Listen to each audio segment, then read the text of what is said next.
Welcome to జనం news బులెటిన్ల ముందుగా headlines. Operation Sindoor Pak ఉగ్ర స్థావరాలపై భారత్ దాడులు.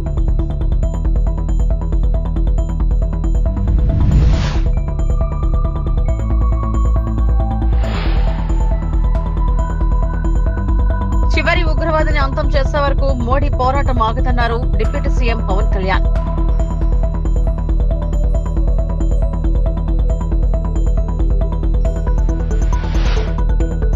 రాష్ట్రంలో కొత్త రేషన్ కార్డులకు దరఖాస్తులు. మంత్రి నాదెండ్ల మనోహర్ స్పష్టీకరణ.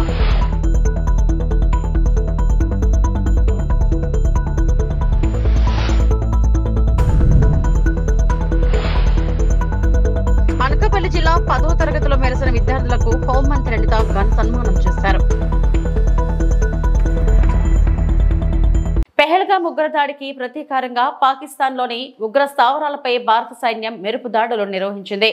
అర్ధరాత్రి వేళ అత్యంత ఖచ్చితత్వంతో పాకిస్తాన్తో పాటు పాక్ ఆక్రమిత కాశ్మీర్లోని 9 ఉగ్రవాదుల శిబిరాలపై దాడులు జరిపింది. సైన్యం, వైమానిక దళం సంయుక్తంగా జరిపిన క్షిపణి దాడులతో పెద్ద ఎత్తున మంటలు చెలరేగాయి. పాక్ సైనిక స్థావరాల జోలికి వెళ్లలేదని సైన్యం ప్రకటించింది. शामिल होने के लिए आप सभी का धन्यवाद। जैसा कि आप सभी जानते हैं, 22 अप्रैल 2025 को लश्कर तैयबा से संबंधित पाकिस्तानी और पाकिस्तान प्रशिक्षित आतंकवादियों ने भारत में जम्मू और कश्मीर के पहलगाम में भारतीय पर्यटकों पर बर्बरतापूर्ण हमला किया। हमले का यह तरीका जम्मू और कश्मीर और शेष राष्ट्र दोनों में सांप्रदायिक दंगे भड़काने के उद्देश्य से भी प्रेरित था। इसका श्रेय सरकार और भारत के सभी नागरिकों को दिया जाना चाहिए कि इन प्रयासों को विफल कर दिया गया। एक समूह ने खुद को रेजिस्टेंस फ्रंट TRF कहते हुए इस हमले की जिम्मेदारी ली है। यह समूह संयुक्त राष्ट्र द्वारा प्रतिबंधित पाकिस्तानी आतंकवादी समूह लश्कर तैयबा से जुड़ा हुआ है। यह उल्लेखनीय है कि भारत ने मई और नवंबर 2024 में संयुक्त राष्ट्र की 1267 कमेटी की सैंक्शंस मॉनिटरिंग टीम को अर्धवार्षिक रिपोर्ट प्रस्तुत की थी, जिसमें TRF के बारे में साफ इनपुट दिए गए थे। इससे पाकिस्तान स्थित आतंकवादी समूहों के लिए कवर के रूप में TRF की भूमिका सामने आई थी। इससे पहले भी दिसंबर 2023 में भारत ने इस टीम को लश्कर तैयबा और जैश-ए-मोहम्मद के बारे में सूचित किया था, जो TRF जैसे छोटे आतंकवादी समूहों के माध्यम से अपनी गतिविधियों को संचालित कर रहे हैं।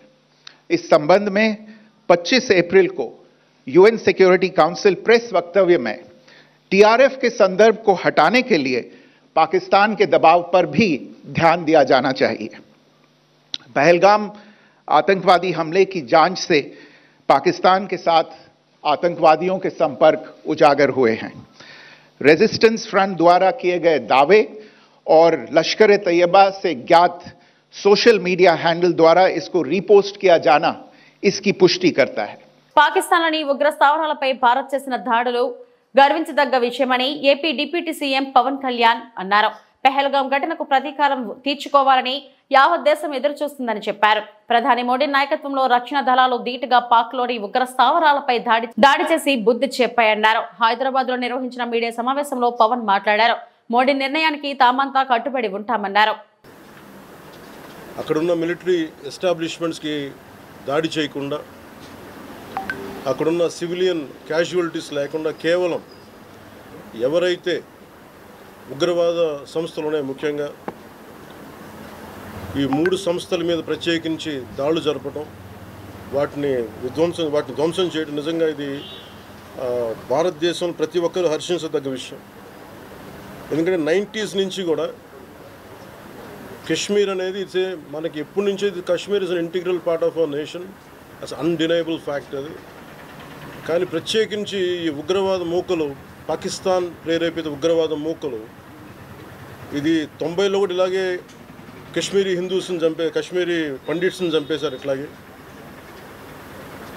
చంపేసి కొంతమంది గతంలో కూడా చంపేస్తే అలాగే వాళ్ళని అంత్యక్రియలు చేయడానికి వాళ్ళని శ్మశానం దగ్గర తీసుకెళ్తే అక్కడ కూడా మిగతా కొంతమంది హిందువులను చంపేశారు. సో హిందువుల మీద దాడి అనేది ఇది అనాదిగా జరుగుతూనే ఉంది. కానీ I think it is a right time to take a decisive and bold action. It's a commendable job done by our army personnel and defense personnel, and we have to appreciate them. We'll stand by them under the leadership of Honorable Prime Minister Modi ji. We will stand by you, sir, and whatever you have taken, whatever decision, bold action, bold decision you take, we're going to stand by you. We are with you. Idi at the same time ప్రత్యేకించి this is a time of war, not a full-blown war, but it is a protracted war which will continue for a long time.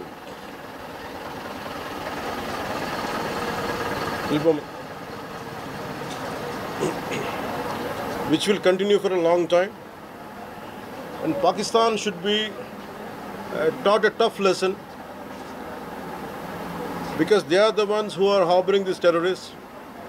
No matter where a bomb blast happens, including in Hyderabad, including in Lumbini Park a decade plus back, in Gokul Chat, this has become a menace.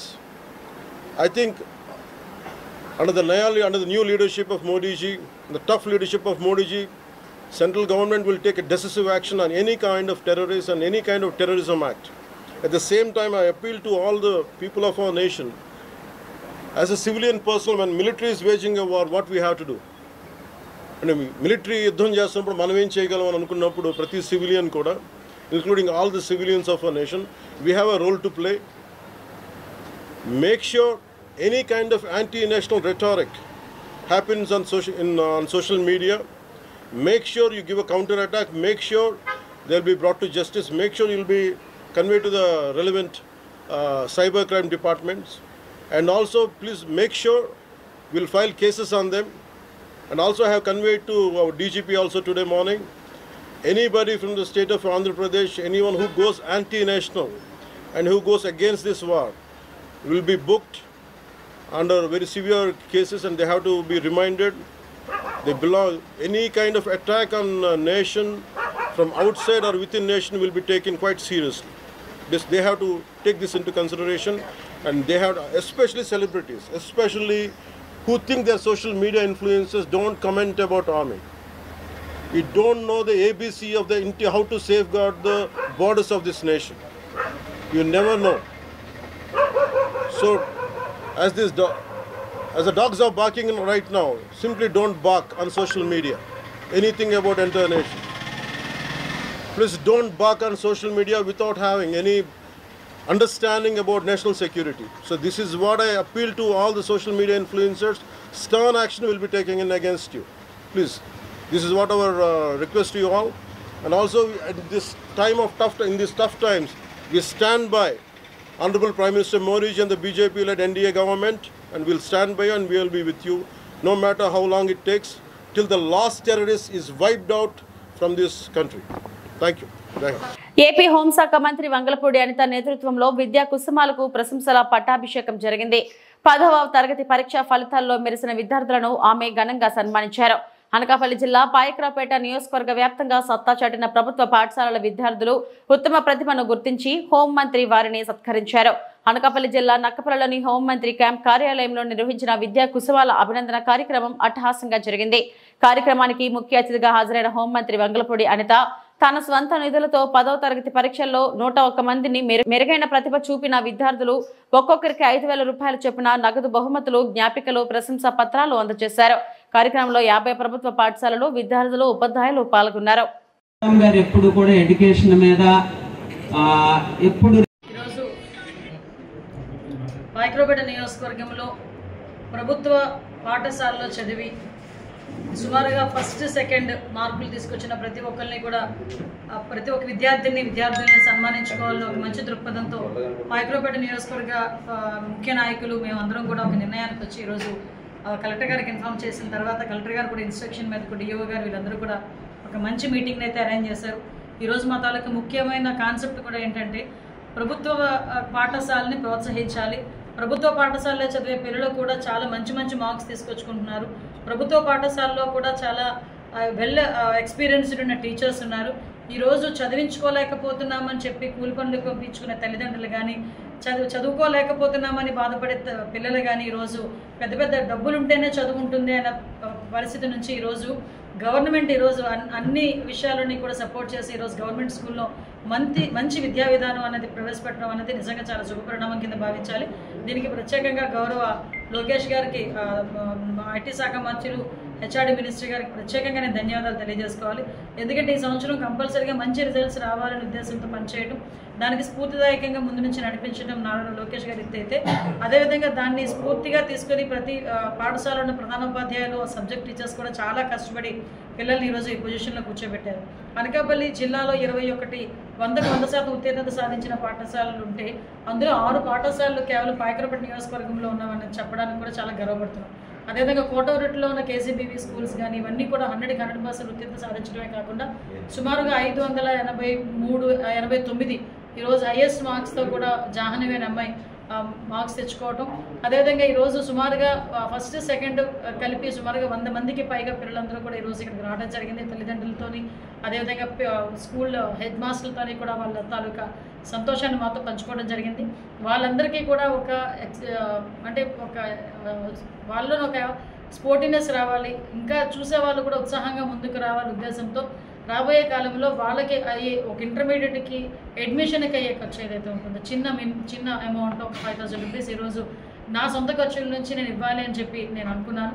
దానిలో భాగంగానే ఈరోజు వాళ్ళందరికీ కూడా ఈరోజు cash prize, అదేవిధంగా ఒక certificate, ఒక memento ఇచ్చి ఒక సాల్వతో సత్కరించుకోవడం జరిగింది. వీళ్ళకి ఒక ప్రేరణగా మిగతా వాళ్ళందరూ కూడా మంచిగా చదువుకొని ముఖ్యంగా ప్రభుత్వ పాఠశాల ముందుకెళ్తాను. ఏపీ రాష్ట్రంలో బుధవారం నుంచి కొత్త రేషన్ కార్డుల కోసం దరఖాస్తులు స్వీకరిస్తామని మంత్రి నాదెండ్ల మనోహర్ ప్రకటించారు. మార్పులు, చేర్పులు, చిరునామా వంటి వివరాలు మార్చుకోవచ్చన్నారు. అర్హత లేని వారు తమ రేషన్ కార్డులు సరెండర్ చేయాలని సూచించారు. బుధవారం నుంచి గ్రామ వార్డు సచివాలయాల్లో దరఖాస్తులు సమర్పించవచ్చని, మరో వారంలో వాట్సాప్ ద్వారా ఈ సదుపాయం అందుబాటులోకి తెస్తామని మనోహర్ తెలిపారు. కొత్త కార్డులు నేరుగా దరఖాస్తుదారు చిరునామాకే కొరియర్ చేసేలా కసరత్తు చేస్తున్నామని వివరించారు. అన్నిటికన్నా ముఖ్యం అడ్రస్ మార్పు కూడా రేపటి నుంచి అవకాశం కల్పిస్తున్నాం. అదేవిధంగా మరణాలు జరిగిన చోట మెంబర్ డెలీషన్ కూడా కుటుంబ సభ్యుల పేర్లు తొలగించే విధంగా అవకాశం కల్పించాం. చివరిగా గతంలో మీ అందరికీ తెలుసు, ఈ సందర్భంగా గుర్తు చేస్తున్నాను, గౌరవ ప్రధానమంత్రి నరేంద్ర మోడీ గారి పిలుపు మేరకు దేశవ్యాప్తంగా చాలామంది పౌరులు ఎవరైతే అర్హత లేని వారు ప్రభుత్వం నుంచి సబ్సిడీ పొందుతున్నారో గ్యాస్ సిలిండర్ల పైన స్వచ్ఛందంగా వాళ్ళని ముందుకొచ్చి వాళ్ళ పేర్లు డీరిజిస్టర్ చేసుకోమని ఆయన కోరిక మేరకు దేశం మొత్తం కూడా ఒక అద్భుతమైన కార్యక్రమం జరిగింది. అదేవిధంగా మన రాష్ట్రంలో కూడా ఎవరైనా సరెండర్ చేయాలనుకుంటే కార్డ్స్, దీంట్లో 2 ఉన్నాయి. ఒకటి ఇప్పుడే మా కమిషనర్ గారు కూడా నా దృష్టికి తీసుకొచ్చారు. అదేంటంటే భారతదేశంలో సౌత్ ఇండియాలో ఎక్కువగా మనం బియ్యం కన్జంప్షన్ ఉంటుంది కాబట్టి ఒకవేళ వాళ్ళు మైగ్రేట్ అయ్యి ఇతర రాష్ట్రాలకు వెళితే అక్కడ బియ్యం బదులు వాళ్ళు గోధుమ తీసుకునే అవకాశం ఎక్కువ ఉంటుంది. సో ఆ అవకాశం కల్పించడానికి కోసం కూడా ఎవరైనా సరెండర్ చేయాలనుకుంటే మైగ్రేషన్ జరిగితే, ఇంటర్ స్టేట్ మైగ్రేషన్ జరిగితే వాళ్ళకు కూడా ఈ వెసులుబాటు కల్పించే విధంగా సో ఈ 6 సర్వీసెస్, కొత్త రేషన్ కార్డులు, అదేవిధంగా splitting of the card, member addition, అడ్రస్లో మార్పులు, అదేవిధంగా ఎవరైనా మరణిస్తే వాళ్ళ పేర్లు తొలగించే విధంగా, చివరిగా ఎవరైనా సరెండర్ చేయదలుచుకుంటే తప్పకుండా వాళ్ళకు కూడా ఇదొక అవకాశం. ఇప్పుడు వరకు మాకు రాష్ట్ర వ్యాప్తంగా నమోదైన రిక్వెస్ట్లు ఈ మార్పుల కోసం 3,27,809. గతంలో నేను ప్రెస్ కాన్ఫరెన్స్ పెట్టినప్పుడు మీ అందరికి కూడా కొత్తగా మేము డిజైన్ చేసిన స్మార్ట్ కార్డు గురించి నేను వివరించాను. అయితే కొంతమందికి పూర్తిగా దాని గురించి సమాచారం రాలేదు కాబట్టి కొన్ని అపోహాలు, ఇది నిజంగానే మిగతా డీటెయిల్స్ ఉన్నాయా లేవా అనే విషయం ప్రస్తావించారు. సో బేసికల్గా ఈ స్మార్ట్ కార్డ్ అనేది దీంట్లో QR కోడ్ కూడా ఉంటుంది. ఆ సెక్యూరిటీ ఫీచర్స్ గురించి మీకు వివరిస్తూ కుటుంబ సభ్యుల వివరాలు వెనక చాలా క్లియర్గా కనపడేటట్టు బోల్డ్గా సింపుల్ ఫార్మాట్లో ఇది ఒకటి గమనించాలి మీరు. మొట్టమొదటిసారి గౌరవ ముఖ్యమంత్రి గారు అదేవిధంగా గౌరవ ఉప ముఖ్యమంత్రి గారితో సంప్రదించినప్పుడు మన ఎవరి ఫోటోలు లేకుండా పౌరుడికి ఉపయోగపడే విధంగా కేవలం మన చిహ్నాలే పెట్టి మనం ఈ కార్డ్ని రూపొందించుదామని వారు సూచించడం జరిగింది. దానికి అనుగుణంగా ఈ రైస్ కార్డ్ని కొత్తగా డిజైన్ చేసి ఎవరైనా ఎటువంటి సమస్యలు వచ్చినా వాళ్ళకి ఏమైనా సలహాలు ఉన్నా దానికి టోల్ ఫ్రీ నంబర్ కూడా మేము వివరిస్తూ వెనకాల ఈ 1967 అనే నంబర్ పెట్టి వీళ్ళకి వేస్తున్నాం. ఇక్కడ దీంట్లో సెక్యూరిటీ ఫీచర్స్ ఏంటంటే ప్రధానమైనది ఈ క్యూఆర్ కోడ్. ఈ క్యూఆర్ కోడ్ వల్ల స్కాన్ చేయగానే గత 6 నెలల నుంచి మీరు ఎక్కడ రేషన్ తీసుకున్నారు, ఎంతవరకు తీసుకున్నారు, ఏ ఫేర్ ప్రైస్ షాప్లో మీరు తీసుకున్నారు, ఈ వివరాలన్నీ కూడా మా దగ్గర ఉంటాయి. రెండోది ఇంకా ముఖ్యమైనది, ఇది ఆటోమేటిక్గా మా డేటాబేస్కి లింక్ అయింది కాబట్టి ఎవరైనా ఈ సర్వీసెస్ నేను ఇందాక చెప్పినట్టు ఉపయోగించుకుంటే ఆ మార్చుకున్న వివరాలన్నీ కూడా ఇమీడియట్గా ఆటోమేటిక్ అప్డేషన్ మా రికార్డ్స్లో సిస్టంలో ఇమీడియట్గా జమ అవుతాయి. అనకాపల్లి జిల్లా నర్సీపట్నం ఆపరేషన్ సింధూర్కు మద్దతుగా నర్సీపట్నంలో భారీ కార్యక్రమం నిర్వహించారు. గౌరవ స్పీకర్ అయ్యన్న పాత్రుడు నేతృత్వంలో ప్రతిజ్ఞ జరిగింది. భారత సైన్యం చేపట్టిన ఆపరేషన్ సింధూర్కు మద్దతుగా నర్సీపట్నంలో బుధవారం ఎన్టీఆర్ స్టేడియం మహాత్మా గాంధీ విగ్రహం వద్ద గౌరవ స్పీకర్ చింతకాల అయ్యన్న పాత్రుడు ఆధ్వర్యంలో భారీ మద్దతు కార్యక్రమం నిర్వహించారు. గాంధీ విగ్రహం ఎదుట భారత సైన్యానికి సంపూర్ణ మద్దతుగా ఉంటామని ప్రతిజ్ఞ చేశారు. ఈ సందర్భంగా గౌరవ స్పీకర్ అయ్యన్న పాత్రుడు మాట్లాడుతూ గత రాత్రి ఉగ్రవాదులపై భారత సైన్యం ప్రతీకార దాడులకు పూర్తి మద్దతుగా నిలుస్తున్నట్లు తెలిపారు. పెహల్గాంలో పర్యాటకులపై జరిగిన దారుణ కాల్పులు 26 మంది అమాయకుల ప్రాణాలు తీసిన ఘటనను ఆయన తీవ్రంగా ఖండించి భారతదేశం ఎప్పుడూ శాంతియుత దేశంగా వ్యవహరిస్తుంది, కానీ అణగారినదిగా చూడటం, దాడులకు పాల్పడటం సరైనది కాదని అన్నారు. ప్రధానమంత్రి నరేంద్ర మోడీ నాయకత్వంలో దేశ ప్రజలంతా భారత సైన్యానికి అండగా నిలుస్తున్నారని వెల్లడించారు. కార్యక్రమంలో నర్సీపట్నం వార్డు కౌన్సిలర్లు చింతకాయల పద్మావతి, ధన్మిరెడ్డి మధు, డబ్బేరు శ్రీకాంత్, వార్డు ఇన్ఛార్జీలు నాగేంద్రరాజు తదితరులు పాల్గొన్నారు. ఉన్నటువంటి కొంతమంది దుర్మార్గులు సడన్గా మీదన పడి తుపాకులతో కాల్చిపారేశారు. సుమారు 26 మంది చనిపోయారు. ఎందుకు చంపారో ఎవరికీ తెలియదు. ఎందుకు చంపారో అని ఇప్పటికీ తెలియదు ఎవరికైనా. అప్పుడు సరదాగా భార్య భర్తలు వెళ్ళి పిల్లలతో వెళ్ళి సరదాగా వెళ్తే వాళ్ళందరి మీద దారుణంగా కాల్పులు జరిపారు. దాన్ని భారతదేశం అంతా మన అందరం కూడా భారతదేశంలో అన్ని పార్టీలు, ఈ పార్టీ ఆ పార్టీ లేదు, అన్ని పార్టీల వారు కూడా దీన్ని ఖండించాం. ఈ తప్పు చాలా దుర్మార్గం అని. అలాగే మన ప్రధానమంత్రి మోడీ గారు కూడా దీన్ని చాలా సీరియస్గా తీసుకున్నారు. ఇది దుర్మార్గం. కారణం ఏదైనా ఉంటే అది వేరు. ఏ కారణం లేకుండా ఆడవాళ్ళుగా సరదాగా మగవాళ్ళు వెళ్తే దారుణం చంపారు. కాబట్టి దీని మీద ప్రతీకారం అంటే బుద్ధి చెప్పాలా అటువంటి దుర్మార్గులు అని చెప్పి వాళ్ళు పెద్దలు నిర్ణయం తీసుకున్నారు ఆల్ పార్టీస్. అయినా సరే పాకిస్తాన్ కూడా మేము కూడా యుద్ధానికి రెడీగా అంటున్నారు. మన దేశం కూడా యుద్ధానికి రెడీగా ఉన్నాం. బహుశా ఏపీలో యుద్ధం జరగవచ్చు. అప్పుడు చర్చలు జరుగుతున్నాయి. ఆ యుద్ధానికి ఒకసారి అటువంటి దుర్మార్గులకి నా సొంత అభిప్రాయం ఏంటంటే, నేను మొన్న చెప్పాను, నన్ను అడిగారు మీ అభిప్రాయం ఏంటని. అటువంటి దుర్మార్గులు వదలకూడదు, ప్రతీకారం తీసుకోవాల్సిందే. అన్యాయంగా చంపారు 26 మందిని అని నా ఉద్దేశం కూడా చెప్పాను నేను. అదే రాత్రి కొన్ని కవింపు చర్యలు జరిగాయి. బహుశా యుద్ధం కూడా రావాలా.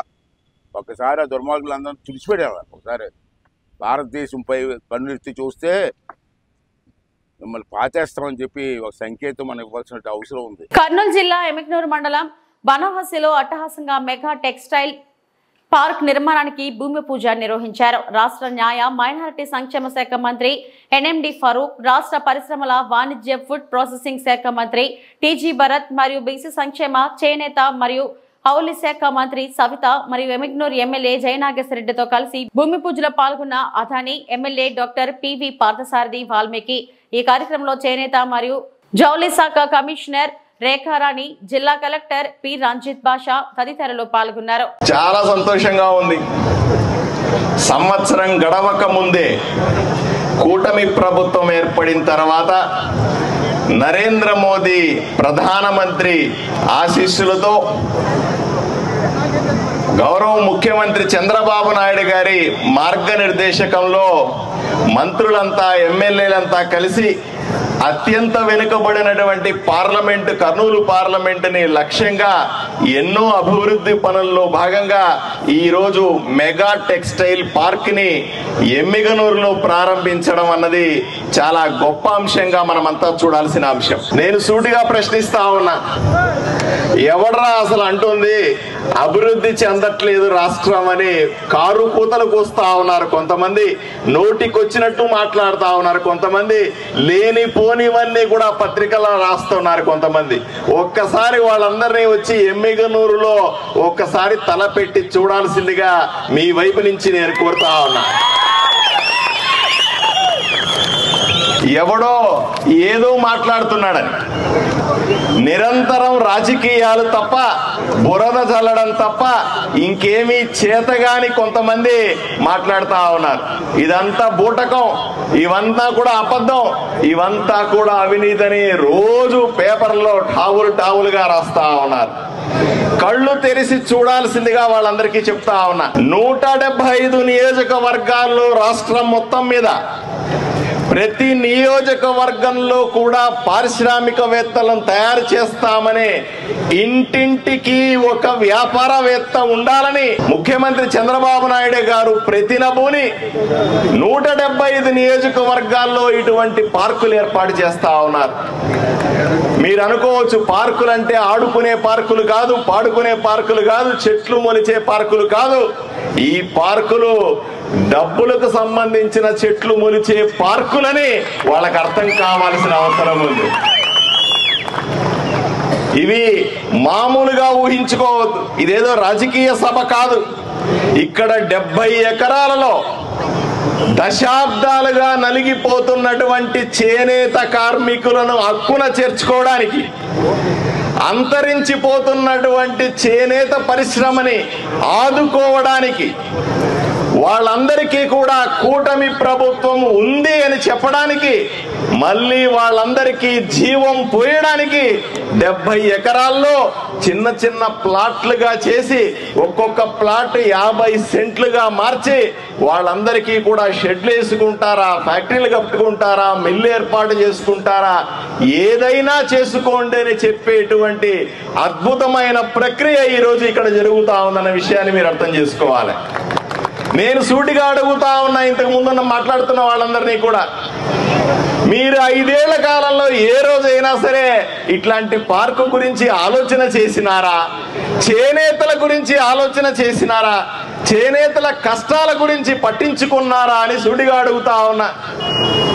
చేనేత పార్కు కోసం కేంద్ర ప్రభుత్వం, నరేంద్ర మోదీ ప్రభుత్వం ఇచ్చినటువంటి పార్కుల్ని ఇళ్ల స్థలాలు చేసి ఎమ్మెల్యేలు కొట్టేస్తామనుకున్న రోజుల్లో నుంచి అవన్నీ వెనక్కు తీసుకుని మళ్ళీ ఇక్కడ పార్కులు కట్టి ఇక్కడ చేనేతను బతికిస్తామనుకున్నటువంటి కూటమి ప్రభుత్వాన్ని చూస్తున్న రోజులు ఇవి.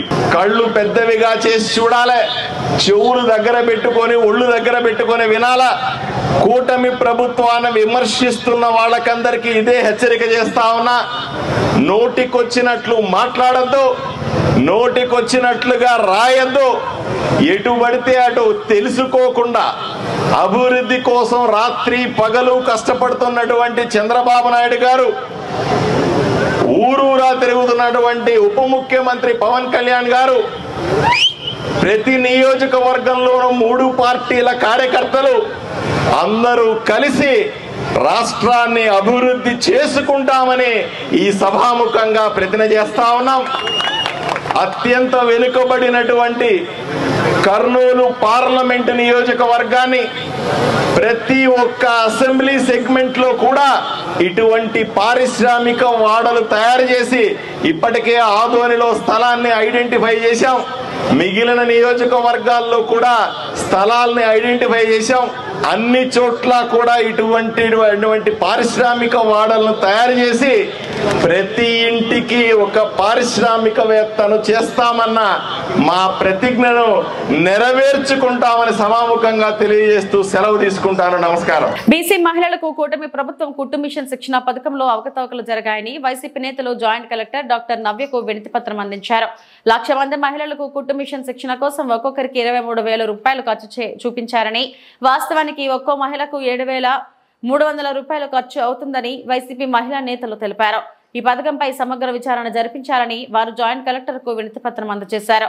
గత ప్రభుత్వంలో ప్రతి పథకం లబ్ధిదారులకు నేరుగా వచ్చిందన్నారు.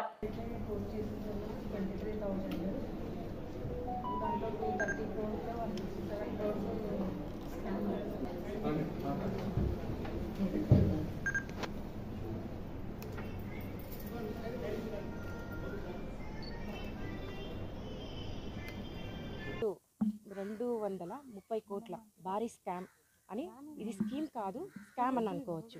ఎందుకంటే మన బీసీ మహిళలు వీరందరూ ట్రైనింగ్ అని ఇక్కడ వచ్చిన వాళ్ళ 1,02,832 మందికి ఈ స్కీమ్ టెండర్ వేస్తే ఇందులో ప్రతి ఒక్కరికి ఒక్కొక్క పర్సన్కి అయ్యే, ఒక మహిళపై అయ్యే ఖర్చు మనకు 7,300 రూపాయలు అయితే, ఇక్కడ మన టీడీపీ గవర్నమెంట్ అండ్ ఈ కూటమి ప్రభుత్వం కుట్ర ప్రభుత్వం అని మనం చెప్పుకోవాలి. ఎందుకంటే 21 పైన చేంజ్ అని మనకి చిల్లర అని చెప్తున్నారు. అంటే ఒక్కొక్క మహిళ మీద దాదాపు 16 నుంచి 17,000 వరకు ఒక ఆదాయం. ఆ డబ్బు అంతా ఎక్కడికి వెళ్తుంది? దాదాపు ఇక్కడ ఇది 50 రోజుల వ్యవధిలో ఇక్కడ 15 డేస్కి 33% అండ్ 30 డేస్కి 33% అండ్ 50 డేస్కి 33%, ఇలా 100 ఈ 50 డేస్లో ఈ స్కామ్ అనేది చాలా షార్ట్ పీరియడ్లో వాళ్ళు తీసుకుంటున్నారు. కర్నూలులోని కలెక్టరేట్కి వచ్చి మేము ఇచ్చిన వినతి పత్రం ఏమంటే, ఇప్పుడు కూటమి ప్రభుత్వం స్కీమ్లు కాదు స్కీమ్ల పేరుతో స్కామ్లకు తెరలేపింది. అలాగే బీసీ మహిళలను కూడా మోసం చేస్తున్నట్టు మనకు అందరికీ తెలుస్తుంది. ఈ కుట్టు మిషన్ల ట్రైనింగ్ అన్నది ఒక పెద్ద స్కామ్. ఎందుకంటే 1,00,000 మంది బీసీ మహిళల కోసం ఏర్పాటు చేసిన ఈ కుట్టు మిషన్లు ట్రైనింగ్ అనేది కేవలం ఒక వ్యక్తికి అయ్యేది 7,300. దాన్ని స్ప్లిట్ చేస్తే ఒక 4,300 కుట్టు మిషన్కి అవుతుంది, ఒక 3,000 రూపాయలు ట్రైనింగ్ అవుతుంది. అంటే అయ్యే 7,300ను 23,000 రూపాయలుగా కాంట్రాక్టర్కి ఇచ్చారు. అంటే అర్థం ఒక 16,700 రూపాయలు ఒక్కొక్కరి పైన దుర్వినియోగం అవుతుంది. 1,00,000 మందికి కోటి అంటే 167 కోట్ల స్కామ్ ఇది. అంటే కూటమి ప్రభుత్వం ఏర్పాటై సంవత్సరం అయింది. ఆ సంవత్సర కాలంలోనే ఎన్నో స్కాములు, ఇదే కాదు లిక్కర్ మాఫియా, శాండ్ మాఫియా, ఇలా చెప్పుకుంటూ పోతే ఎన్నో ఉన్నాయి. అంటే ప్రతి చోట దౌర్జన్యం దోపిడీ తప్ప, దోచుకోవడం తినడం తప్ప వీళ్ళు ప్రజలకు ఉరగబెట్టింది ఏమీ లేదు. మన జగనన్న ఉన్నప్పుడు 5 సంవత్సరాల కాలంలో ఆయన 270 లక్షల కోట్ల రూపాయలు ఆయన అకౌంట్లలోకి, అంటే సంక్షేమం కోసం ఖర్చు చేశారు. వాటిలో 2 లక్షల కోట్లను మహిళల అకౌంట్లలోకే పారదర్శకంగా, ఏ విధమైన దళారీ వ్యవస్థ లేకుండా డీబీటీ ద్వారా డైరెక్ట్గా ఆయన ట్రాన్స్ఫర్ చేశారు. కానీ వీళ్ళు చేస్తుంది ఏమి? అంత దళారులు, ఎక్కడ చూసినా దోపిడీ రాజ్యమే నడుస్తుంది. ఈ సంవత్సరం 1 సంవత్సరానికే ఇంత దోపిడీ ఉంది అంటే ఇంకా 4 సంవత్సరాలు తట్టుకోవాలంటే మహిళల తరం కాదు, ఏ ప్రజలు ఓటేసిన ప్రజలు ఎవ్వరి తరం కూడా కాదని మేమందరం చెప్పి, దానికోసమే ఈరోజు మేము జాయింట్ కలెక్టర్ గారికి ఇద్దామని వచ్చాము. సార్ అవైలబుల్గా లేనందువల్ల మేము జాయింట్ కలెక్టర్ గారికి వినతి పత్రం ఇవ్వడం జరిగింది. జిల్లాలో ఏసీబీ అధికారుల రైడ్. ములుగు జెడ్పీ ఆఫీసులో సూపరింటెండెంట్ సుధాకర్ 25 లంచం తీసుకుంటుండగా పట్టుకున్న ఏసీబీ అధికారులు 25 లంచం డిమాండ్ చేయగా ఏసీబీకి ఫిర్యాదు చేసిన తోటి ఉద్యోగి ZP superintendent Sudhakar, junior assistant సౌమ్యలను అదుపులోకి తీసుకుని విచారిస్తున్న ఏసీబీ అధికారులు. పనిచేసే ఒక జూనియర్ అసిస్టెంట్ 2023-24లో పలుమార్లు అనారోగ్యం చేత డ్యూటీకి రాలేక మెడికల్ లీవ్ తీసుకున్నాడు. అయితే 2025 జనవరి నుండి అతను డ్యూటీకి రెగ్యులర్గా అటెండ్ అవుతున్నాడు. అతని మెడికల్ లీవ్ పీరియడ్కి సంబంధించినటువంటి లీవ్ సెటిల్మెంట్ చేసి ట్రెజరీకి పంపించడం కొరకు సూపరింటెండెంట్ అయినటువంటి సుధాకర్ మరియు కన్సర్న్ సెక్షన్ సౌమ్య వీరు అతని దగ్గర నుండి 60,000 డిమాండ్ చేశారు. 40,000 ఏమో ఆ బిల్లు క్రెడిట్ అయిన తర్వాత, ముందేమో 20,000 సుధాకర్కి 5,000 సౌమ్యకి ఇవ్వాలని చెప్పి డిమాండ్ చేసిండు. అయితే వారు అడిగిన డబ్బులు ఇవ్వడం అతనికి ఇష్టం లేక హన్మకొండలో ఉన్న మా ఆఫీస్కి వచ్చి వారి మీద ఫిర్యాదు చేయడం జరిగింది. వారి ఫిర్యాదు మేరకు ఈరోజు ఎవరైతే ఈ ఆఫీసులోనే పనిచేసే జూనియర్ అసిస్టెంట్ వారికి డబ్బులు ఇస్తుండగా మేము రెడ్ హ్యాండెడ్గా పట్టుకోవడం జరిగింది. సుధాకర్ దగ్గర నుండి 25,000 రూపాయలు సీజ్ చేయడం జరిగింది. ఈ సౌమ్య అనే అమ్మాయి డబ్బులు కూడా అతను సుధాకర్కే ఇవ్వమంటే ఆమె సూచనల మేరకు సుధాకర్ తీసుకున్నాడు. అయితే వారి ఇరువురిని కూడా ఇప్పుడు మేము కస్టడీలోకి తీసుకున్నాము. రేపు ఉదయం ఏసీబీ కోర్టు వరంగల్లో వీరిద్దరిని ప్రొడ్యూస్ చేస్తాము. ఎంప్లాయీ సార్, ఎంప్లాయీ నేమ్ అంటే గోప్యంగా ఉంచడం మంచిది. లీగల్గా చేయాల్సిన పని చేయకుండా ఎవరినైనా డబ్బులు అడిగేది ఉంటే మా ఏసీబీ ఆఫీస్కి ఫోన్ చేయాలని చెప్పి కోరుచున్నాము. నా నంబర్ వచ్చేసి 9154388912. అలాగే టోల్ ఫ్రీ నంబర్ 1064. నా పేరు సాంబయ్య, డిఎస్పీ ఏసీబీ వరంగల్ అండి. అలాగే ఈ రేడ్లో నాతో పాటు inspectors S Raju and L Raju మరియు ఏసీబీ సిబ్బంది పాల్గొన్నారు. ఇవి ఇప్పటివరకు నా బులెటిన్ అప్డేట్స్.